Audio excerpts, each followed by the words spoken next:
Voter card verification খুব শীঘ্রই আমাদের এই রাজ্যে চালু হতে যাচ্ছে।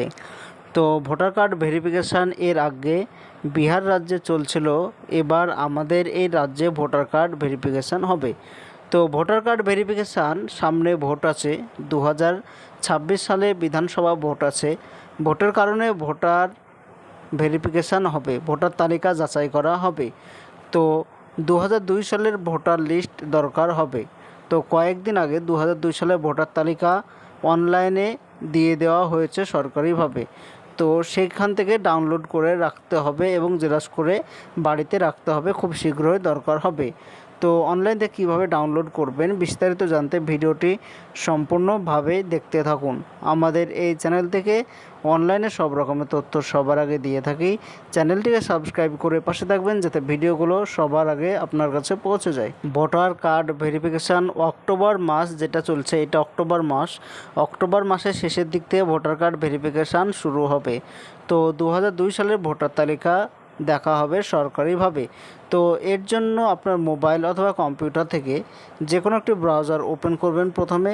এরপরে সার্চ অপশানে এসে লিখবেন CEO West Bengal. CEO West Bengal লিখে সার্চ করে দেবেন। এবার প্রথমে লেখা আছে সিইও ওয়েস্ট বেঙ্গল লেখা আছে প্রথমে, তো এই লেখাতে ক্লিক করবেন। এরপরে এরকম একটি পেজ চলে আসবে। এটাই হচ্ছে সিইওর অফিসিয়াল ওয়েবসাইট। এখান থেকে ভোটার কার্ডের যাবতীয় কাজকর্ম এই অফিসিয়াল ওয়েবসাইট থেকেও করা হয়। তো 2002 সালে ভোটার তালিকা কয়েকদিন আগে সরকারিভাবে প্রকাশিত হয়েছে। তো এইখানে লেখা আছে ইলেকটোরাল রোল অফ এসআইআর লেখা, এই লেখাতে ক্লিক করবেন। এবার এখানে দেখতে পাচ্ছেন অনেকগুলো জেলার নাম চলে এসেছে। পশ্চিমবাংলায় যতগুলো জেলা আছে প্রত্যেকটি জেলার নাম এখানে চলে এসেছে।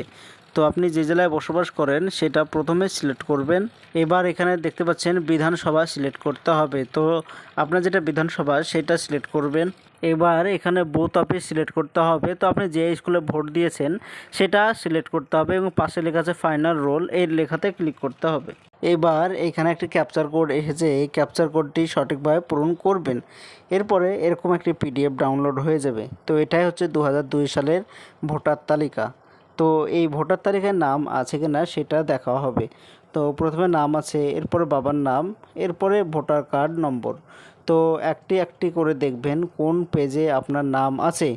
যে পেজে আপনার নাম আছে সেই পেজটিকে জেরক্স করে বাড়িতে রাখতে হবে। বাড়িতে খুব শীঘ্রই রাখবেন, আর কয়েকদিন বাদ দিয়ে এগুলো ভেরিফাই করা হবে। 2002 সালে ভোটার তালিকায় নাম আছে কি নেই সেটাও দেখা হবে। তো এটা হচ্ছে 2002 সালের ভোটার তালিকা, এটা ডাউনলোড করে জেরক্স করে বাড়িতে রাখবেন। তো এটাই ছিল আজকের জন্য ছোট্ট ভিডিও। এরকম নতুন নতুন ভিডিও আমরা এই চ্যানেলে আপলোড দিয়ে থাকি, চ্যানেলটিকে